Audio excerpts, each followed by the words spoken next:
Hello. In this video, I am going to check out what is inside of the Xiangling deck. So as per usual, I'll just be opening this. The box is very, of course, just like the other boxes, very nice, very shiny. You can see the seal, MiHoYo's seal, official seal over here.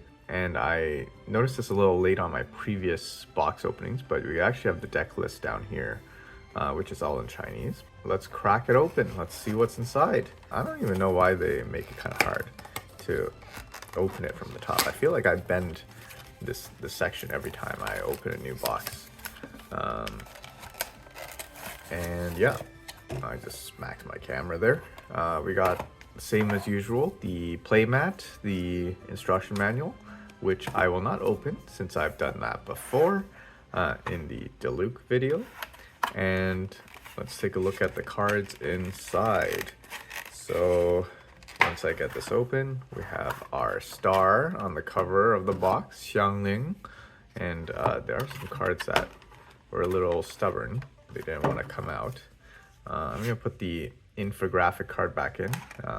These are the very smooth, slidey cards stuck at the bottom, mostly just to display information about, elemental sort of reactions and explain some of the tokens. So we got our first character, Xiangling, Sucrose, and Jean.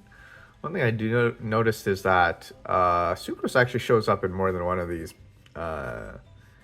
pre-built decks. I believe, I guess like in total there's 8, and there's like 18 total characters. So there's gonna be some redundancy, I believe. So that makes sense. I'm just gonna show off some of these cards. So we got the Jean card, nice full art. Sucrose card, also nice full art. And the Xiangling card, which is very pretty. I love the art for this TCG. And I guess we'll start off by ordering some of these cards. So we got the artifact, a weapon, mana generation, or I guess elemental dice generation. We got the Rosaria action card. Got another land. I feel like this land comes up in every starter deck that I've opened. Same with Adeptus Temptation. I think the Tevat Fried Egg was not in one of the most recent ones I did. Got a talent. Got an NPC. Isn't this Xiangling's dad? We got a catalyst, Paimon card for more mana generation, Mona action, Yingguang action. Yeah, this food comes up a lot too. And then this is Jean's like specialty dish, which is very fitting because Jean is in this deck. So maybe they sneak in a few foods for each of the characters that are relevant. Got some dice card, animal electricity. Is that electricity? Oh, it's just animal. It's just that the electro thing is like at the bottom and it's lightly purple. So even though it only gives you animal dice, we got white tassel, great weapon, big fan. Not as good as black tassel though. We got another man. Got Pot of Greed. It feels like Pot of Greed is definitely a staple. And we got this land again. This is like the draw 2 land. So I guess like for the lands, they probably stick to these two for every pack or deck, I guess. Some more food, some hash browns. We got another special elemental reaction card. I believe I think this is an elemental reaction. I'm not actually sure. Liben, he's back. We got another pole arm of some sorts. Crimson Witch of Flames.